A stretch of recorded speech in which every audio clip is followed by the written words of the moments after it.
Passage 1. Farming. People in early times obtained food by hunting animals and collecting edible plants, giving rise to the term hunter-gatherer. Through time, people started to live in settled communities and grow their own food, and this was the beginning of farming. To plant crops, early people used plows, which cut a series of long lines in the soil called furrows, into which seed was then thrown. However, the seeds were not always planted at the correct depth or distance from each other to ensure maximum growth. Seeds were also vulnerable to being eaten by birds or blown away by the wind. A major breakthrough came with the invention of seed drills, devices which spaced the seeds evenly at the ideal depth. This meant that seeds were not wasted, and fewer grew into plants too early. A later development involved a tool called a flail which separated the grain from the outer husk once the crops had been gathered. This was successful but very labor-intensive. Growing the same crop in the same place for many years gradually removes nutrients from the soil. Crop rotation was practiced by farmers in some countries 5,000 years ago. This is the practice of growing one type of crop in each field in one season, and then changing to another the next. Although farmers may not have understood the chemistry, they understood the results. Over time, the practice of leaving land empty, or fallow, evolved, which meant letting it rest and recover every few years by not planting crops on it at all.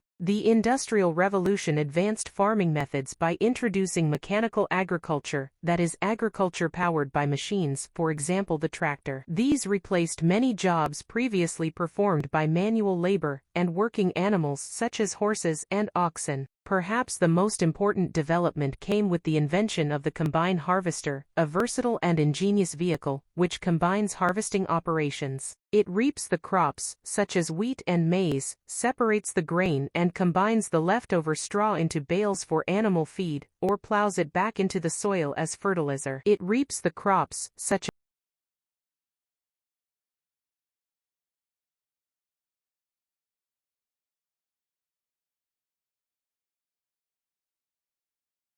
modern times have seen the development of intensive farming, which produces more crops than traditional farming methods, but brings with it considerable disadvantages. We really ought to become more informed about the many criticisms of intensive farming. To improve crop yield, intensive farming uses chemical fertilizers, which contaminate the water of rivers and lakes. Toxins in the soil are produced by chemical pesticides, used to kill weeds and pests. These can affect animals adversely and then enter the human food chain. Crop dusting involves spraying crops with fertilizers or pesticides from an agricultural aircraft. This process of crop dusting can damage human health. The random nature of this spraying can cause people living in surrounding areas to ingest harmful chemicals. Farmers should therefore opt for more natural or organic products in the treatment of their crops. Cutting down trees to create land for intensive farming threatens our planet's ecosystem. It contributes to climate change, destroys natural habitats and, in some cases, causes the extinction of entire species. Traditional farming methods relied on a high level of manual labor. The machinery of intensive farming might be an attractive proposition for the farmers, who benefit from the lower, labor-saving costs, but there are, nevertheless, human costs involved too.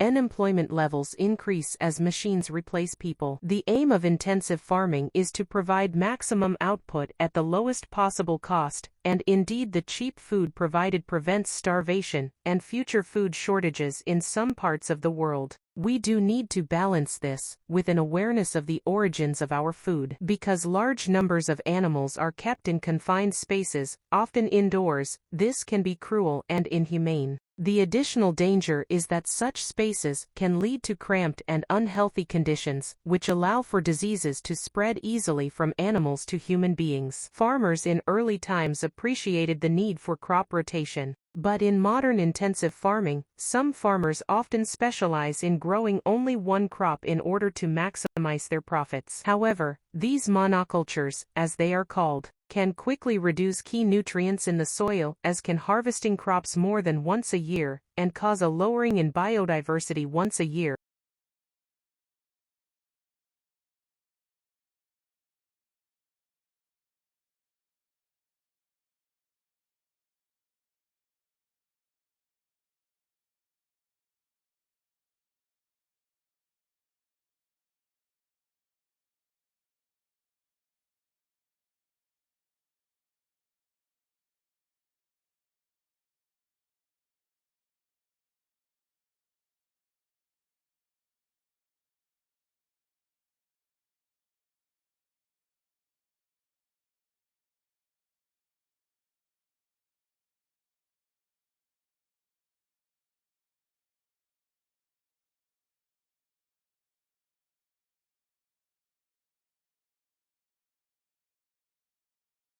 Passage 2, the novel.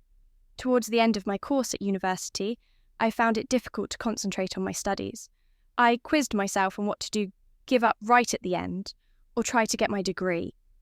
If I got my degree, I would be considered an important person in my neighbourhood, as this rarely happened to a child from a poor family. I lay in bed staring at the ceiling.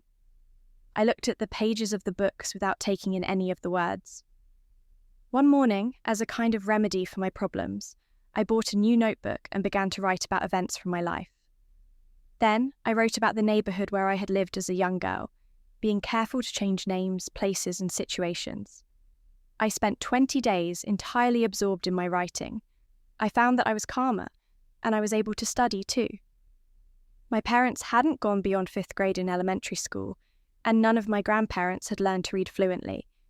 But I graduated that summer and was really pleased with myself. Here I was, not yet 23, and I had obtained a literature degree with the highest grade.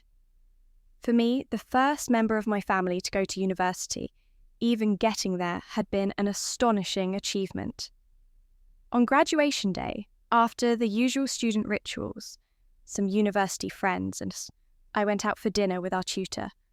I had put the notebook with the story I had written into my bag. "I have a little present for you," I said. Timidly, I took out the notebook and gave it to him. "It's a novel," I said, "one of a kind, my only copy, my only attempt." He looked puzzled. I was immediately sorry, thinking I should never have embarrassed him with a little story that wasn't even typewritten.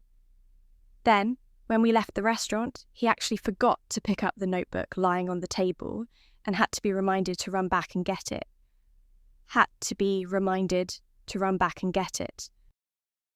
A few weeks later, I received a phone call from a publisher.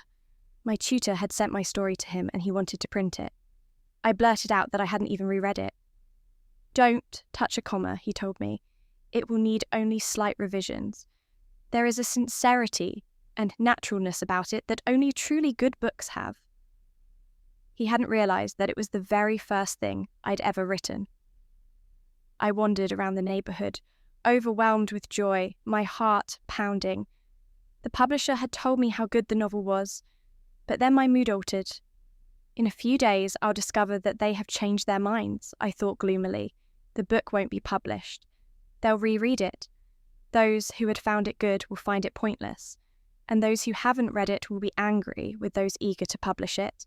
They'll all be angry with my tutor, who will feel humiliated and blame me for disgracing him." As I entered the familiar world of the old neighbourhood library, the aroma of the books enveloped me warmly. I moved absent-mindedly along the shelves. I touched tattered books without looking at title or author, just to feel them. Old paper, letters of the alphabet, ink. In a few months, there might be printed pages all covered with my words, and whose name would be on the cover? Mine. I focused on the fact that my book might end up on those shelves. It would be catalogued and people would ask to borrow it to find out what I had written. When the publisher sent me a considerable sum of money as advance payment and an invitation to the publishing house in the city, my mother was incredulous, and my father began to brag about me in the neighbourhood. At the publishing house, the editor suggested some minor tweaks to the story I had put my whole heart into. On the train home, I worked on the manuscript, including changes that the DA's editor had recommended. I wanted the novel to be good. I didn't want anyone to dislike it. I doubted that I would ever be able to write another.